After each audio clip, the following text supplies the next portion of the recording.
Wisconsin traveling to Tuscaloosa to take on number 19 Alabama. Looking to avoid a 1-2 start for the first time since 2000. Late in the first quarter, no score. Bama going for it on 4th and 1. Ty Simpson to Jimmy Bernard. Reaches for the pylon. 7-0 Crimson Tide coming off a 2-touchdown performance against ULM. Next Bama drive. There's Simpson to Bernard again. 43 yards for the score. First career game with a rushing and receiving touchdown. Late second. Simpson connecting with Isaiah Horton. 3-touchdown lead at the half. Simpson's first half, 3 of 14, $192 with those 2 scores. First play of the second half. A little bit of a trickery here. It's going to come out to be a 75-yard touchdown in the box score, but you saw how it all played out. Ryan Williams down the sideline to put Bama up 28-0. Williams missing last week's game after suffering a concussion against Florida State. Next Alabama drive after the Badgers did put up a touchdown. Williams puts 2 Wisconsin. That's not. No. Wait. Tommy's doing his thing. I'm gonna have my time. He will have his time, as we've seen on social media in the college football pregame show. Simpson 24 for 29, 382, 4 touchdowns. Ryan Williams with the celebration there, 5 catches, 165, and 2 scores as the Crimson Tide. They go out and win and cover, and the over of 45.5 at Bryant Denny cashes. All right, back here with the fellas to break this down. And I heard all of you guys with Emily Proud earlier today, saw you on social media. Ryan Williams here, the performance here. What did you make of him? And obviously you were pretty passionate in thinking of what he was going into this game and seeing him perform today. Well, I asked where the hell is Ryan Williams, and he showed me I'm right here. He had 5 catches for 165 yards and 2 touchdowns. So what do I say to that? Good job, young man. That is the job that you were supposed to do. Now, my comments that I made earlier, did anybody hear me say that he wasn't a good football player? No, you just heard me say that we haven't seen it in a while, and we just wanted to be reminded of how good truly Ryan Williams is. And he showed that today. But I will also make another point, and I'll do this at the risk of still pissing some of y'all off. I'll tell you, I liked Ryan Williams' performance today, but I didn't love it. Now, do you want me to tell you why, Bryant McFadden? Yeah. You want me to tell you why I didn't love it? It's not the 5 catches for 165 and the 2 touchdowns that I didn't love. It was the drop touchdown that could have been touchdown number 3, and on the sideline smiling after it because he's already gotten his just desserts. Now, let me tell y'all something. That right there is the difference between good and great. That right there is the difference between being wide receiver 1 in the draft class and wide receiver 2 in the draft class. It does not matter the score. It does not matter the stats. All that matters is that on every single play, you were doing everything that you can to help secure a victory. Now, for the most part, Ryan Williams did that today. Alabama did that today. Hell, let's talk about Ty Simpson, who had himself a day today and has something to say about these Heisman odds, because with numbers like that, somebody like Ty Simpson can creep right on up in there. So all that to say, Alabama, this is what we want, okay? You want some passion, you want some energy? I'll tell you right now, this is what we are asking for. Somebody like myself, a former player who wants to hold the team, the coach, the players to the same standard that we live by, that helped us win championships, that helped us beat Tennessee and Vanderbilt and whoever the hell else was on our schedule. I will do that because I have pride and enthusiasm for the team and the school that I went to, and I want to see them not be good enough to beat Wisconsin. I want to see them be great, to see them in an SEC championship, which is on the table, to see them in a college football playoff, which is on the table, to see them in a national championship, which is also on the table. So forgive my emotion, forgive my passion. I'm just an old washed up guy that don't play the game no more, but that still has a love and a passion for the school that I played for, that I went to, and I want to see them do well. Ooh, I mean, listen, man, I can listen to Damien go off about the Tide any given time, because that's the standard. To your point, you guys lived in, you guys helped create, and that's what players want to see, former players want to see.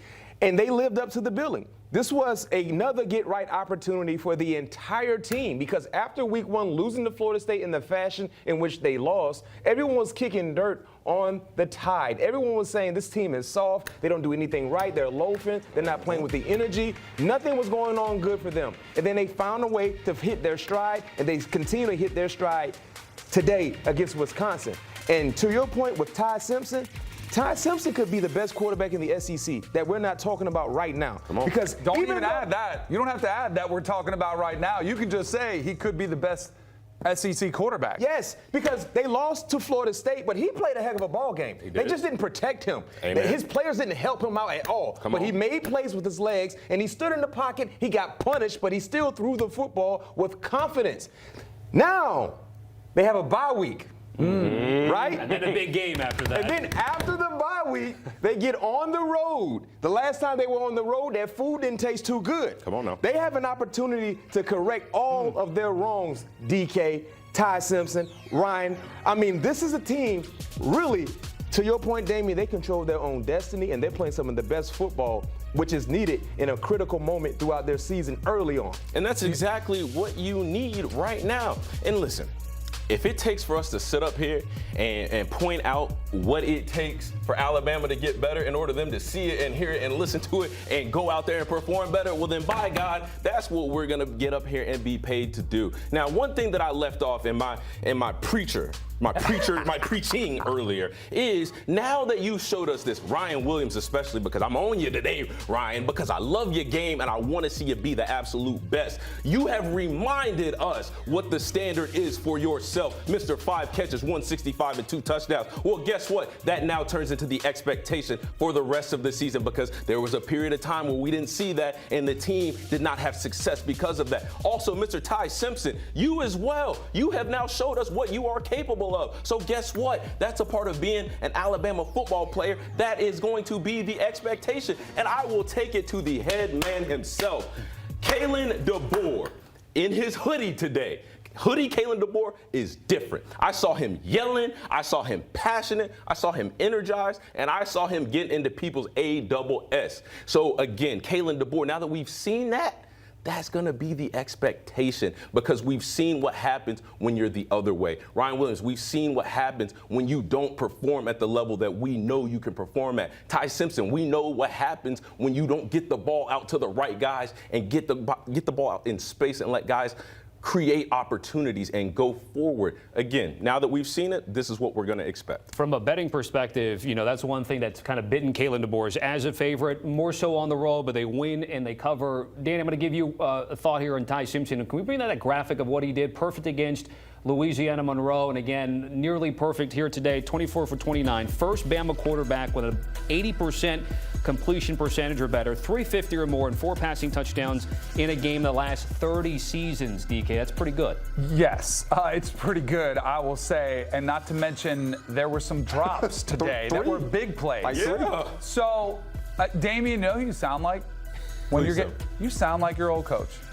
You sound like Nick Saban. And the thing that I'm wondering is, do they have a coach? And I don't even think it has to be Kalen DeBoer.